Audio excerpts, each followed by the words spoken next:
Hello everyone, and welcome to episode 3 of our DCS A-18C video series.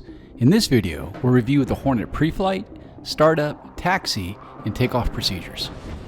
One of the great things about the Hornet is that it's extremely easy to start up. Unlike other aircraft, in which you must go through a myriad of procedures to get the aircraft started, the Hornet is much more straightforward. This is because much of the startup procedure is automated and happens without direct pilot interaction. After all, even Russell from Independence Day could fly a Hornet. This is a big reason why this video has taken as long as it has. In order to create an authentic video with no negative training, we first had to carefully model many of the Hornet's underlying systems, like the engines, the air turbine starter or ATS, the airframe mounted accessory drive or AMAD, the auxiliary power unit or APU, fuel, electrical, hydraulic, flight control systems or FCS, the caution and advisory system, the ground proximity warning system, lighting, the built-in tester bit, the integrated fuel and engine indicator or IFE, the fire test system, the bleed air system, the inertial navigation system or INS, and even the seat functions. We first had to build a solid foundation from which the other systems will be built upon. Whereas it would have been easy and fast to simply script many of these systems, we believe it's vital to reproduce all these subsystems to create the most authentic simulation possible. We'll now jump into a Hornet parked on the ramp and get started. The first thing we'll do is a pre-flight checklist, and we'll do this in a left to right sweep around the cockpit. Left all circuit breakers are in. The mission computer and hydraulic isolation switches are set to normal. Oxygen is off, antennas to auto both, volume knobs as we desire, the FCS gain switch is to normal, fuel dump is off, external wing tanks to norm, refueling probe is retracted, throttles are back and off, and we can set our external lights as we desire, make sure the strobe is on, Gentie is guarded, parking brake is on, selective jettison is safe, flaps to fold down, anti-skid off and lights off. Landing gear handles down, the canopy jettison is forward. Master arm to safe. Fire lights are both out. And the left and right DDIs, the HUD and the MPCD are all off. ADF is off. Attitude to auto. ECMs to off. Dispensers to off. IR cool to normal. Spin recovery is guarded, standby attitude indicator is caged, radar altimeter is off, hook is up, wing fold is matching the wings, AV cool switch to norm, left and right generators to normal, and the battery is off, ECS to auto, temperature to about 10 o'clock, cabin pressure to normal, pitot heat to auto, engine anti-ice to off, and bleed air to normal. And we can go ahead and set our internal lights, make sure our defog is about midway, all of our sensors are off, and our right wall circuit breakers are all in. And that's a quick look at doing the pre-flight. Now, generally you really don't have to do that when you're playing the game, but we just wanted to give you a little idea of what pilots go through on a day-to-day basis. So the next step is getting the electrical systems up and running.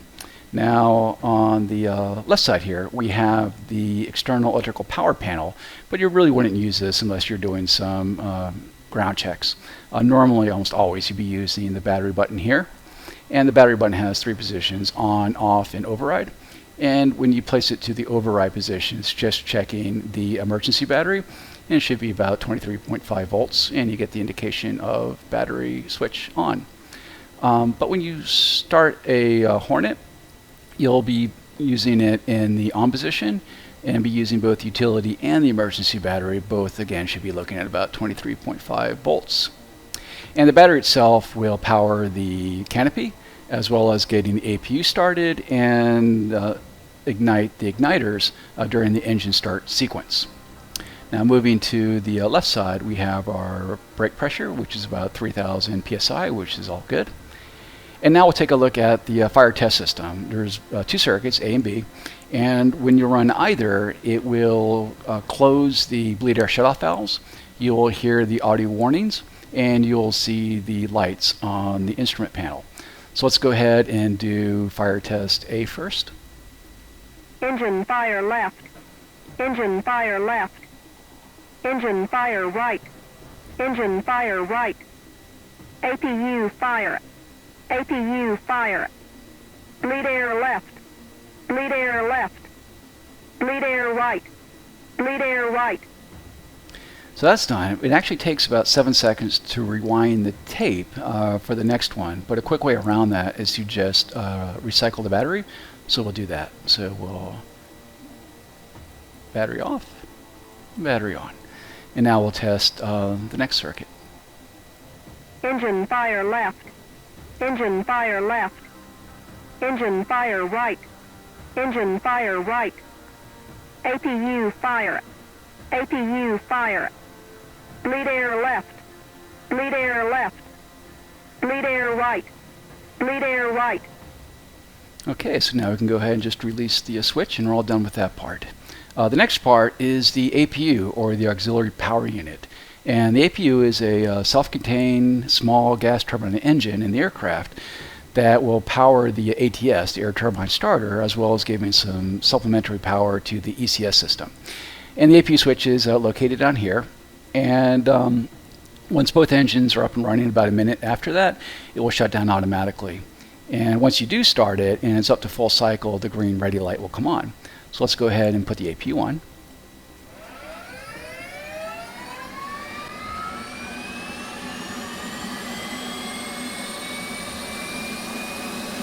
So it's getting a little noisy now, so I'm going to go ahead and close the canopy.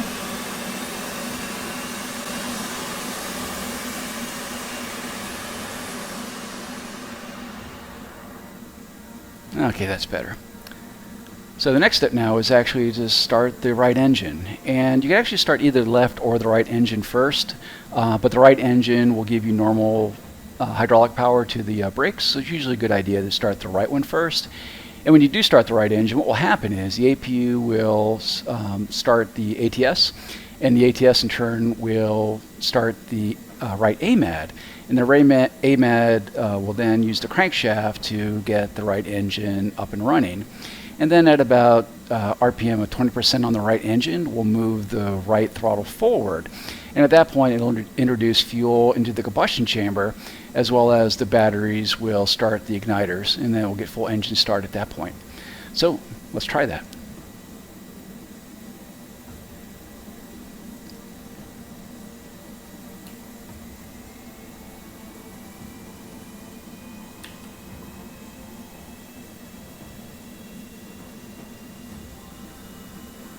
And at about 40%, the ATS will disconnect, and you'll hear that. And then at 60%, the cycle will be complete, and the right generator will be online. Roll left, roll left. Flight controls, flight controls.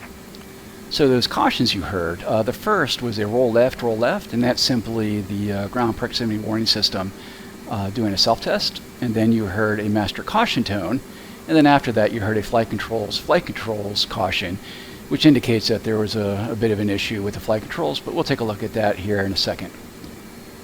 And also here on the IFE, you want to make sure that our engine temperature is no more than 815 Celsius. So coming back, let's go ahead and put the INS knob to ground alignment. So this will be running in the background as we go through the rest of the startup procedure. Now, when we did the fire test, I noted that doing the fire test will actually close the bleed air shutoff valves. So we need to go ahead and reopen those, and we'll do that by rotating the bleed air knob 360 degrees clockwise. And you actually may have heard the ECS air come on at that point as well.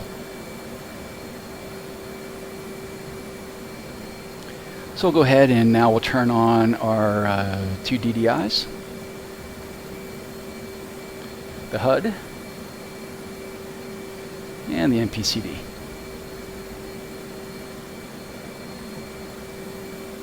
And we can adjust the brightness on these.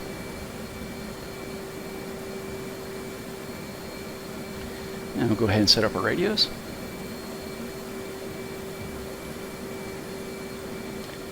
And we'll go ahead and uncage our standby indicator. Set our radar altimeter.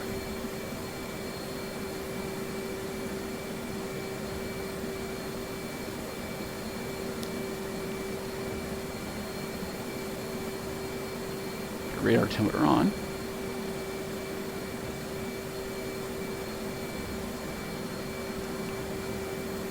And we'll go ahead and put the left DDI to the SCS page.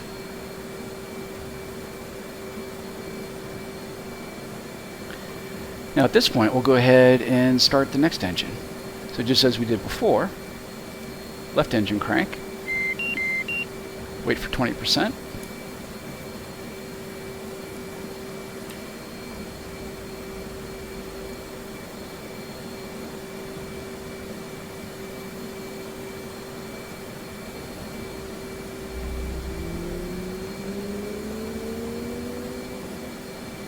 Okay, so now both engines are up and running, and that wasn't too painful, I hope.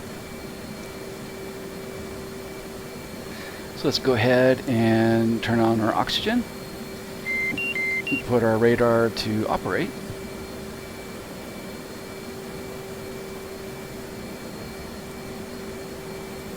Now you notice here on the left DDI at the top, over the top of the bottom portion of the DDI, we have cautions. These are generally in a larger font and are more important. And then below, in a smaller font, we have the advisories. And here, the master caution button is yellow, indicating that a caution has been tripped. So we'll go ahead and we'll recognize that by clicking on it. And then we'll go ahead and click it again to restack those. Now, on the SCS page, you notice these X's. And these are errors detected in either the trailing edge flaps and the ailerons. So let's go ahead and clear those out now. And those probably happen because of wing droop, that the aircraft is parked too long. Now you can see that those have been cleared out. Also at this time, we'll go ahead and we'll set our takeoff trim to 12 degrees on staves. Now you see 12.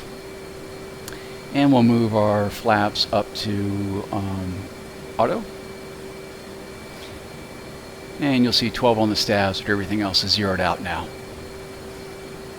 And what we can do now is we can actually, particularly during a winter day, nice and cold, we could run an exerciser. And we do this by holding down the SCS reset button and moving the SCS bit switch up. And now we see the control surfaces articulating. And we can also see that here on the SCS page.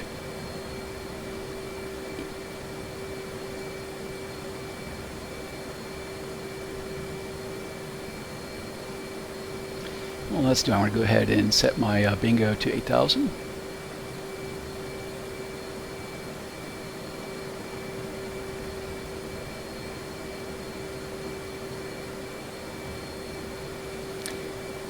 Let's go ahead and check our controls. So we're going to go 24 back, 3 forward, 25 to the left, 25 to the right, and 30 on the rudders. I'm going to go ahead and set up my tack end now. So transmit receive, on, clear, and we're at 44 X-ray.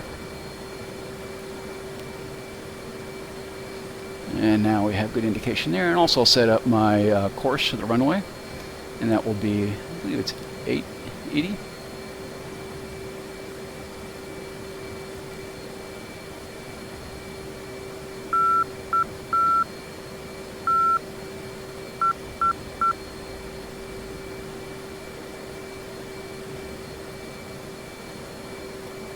Okay, that looks good. And also I'll go ahead and set up my Zulu timer on the HUD.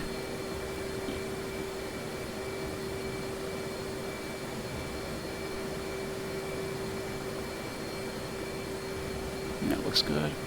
Let's inspect AP. And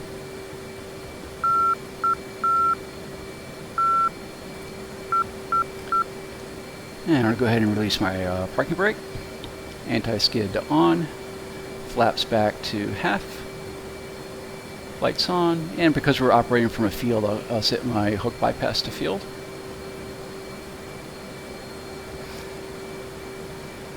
And now I'll go ahead and put my INS to nav and do a last check around the cockpit.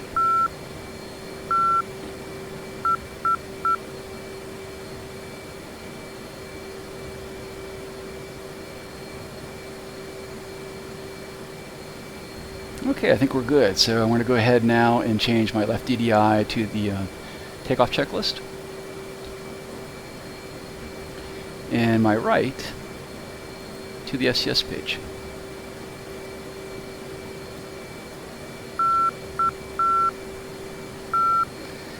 Now, up here on the HUD, we have NWS, and that stands for nose wheel steering. And this will allow our rudder pedals to control the nose wheel. And if you hold down the nose wheel steering button, you go to nose wheel steering high, and this will give you a tighter turn radius and very useful when you're on the carrier. So I'll go ahead and start pushing our throttles forward.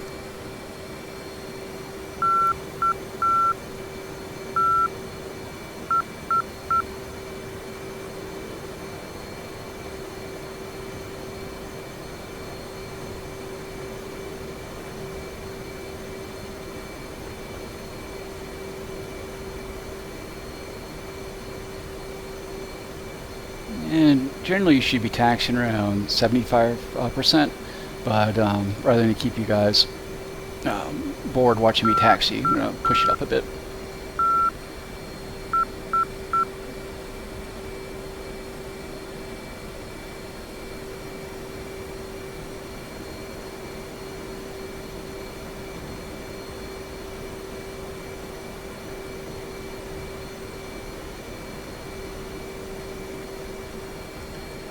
And we'll use the toe brakes to brake prior to hitting the threshold.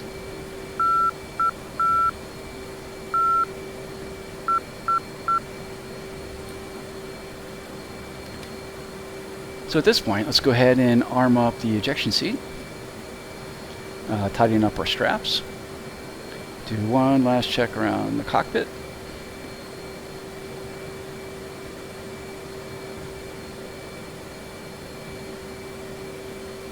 Okay, let's go ahead and take the runway.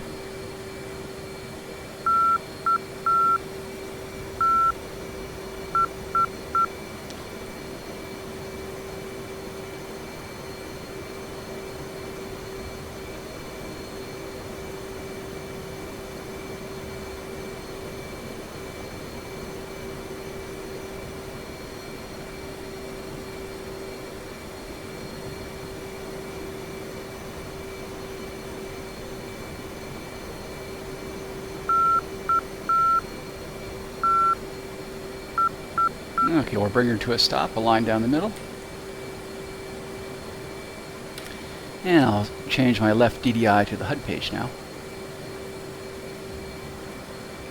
We'll keep the right on the SCS and the MPCD on the HSI. At this point, I want to go ahead and hold down the brake and run the throttles up to 80% and check my values.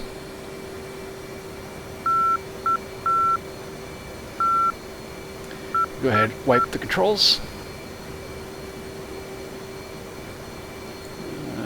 EGT looks good.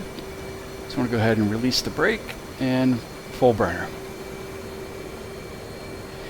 Now the Hornet center of gravity is pretty far forward, so she really does not want to rotate. But you're going to rotate to about 7 degrees. Let her fly off. Gear up. Pull up, pull up. Pull up, pull up. Then flaps up. And generally you want to make sure you have your gear up prior to 240 knots.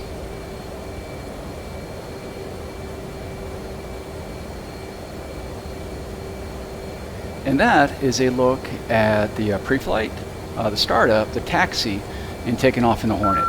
I really hope you enjoyed this video, and I'll see you next time. Thanks.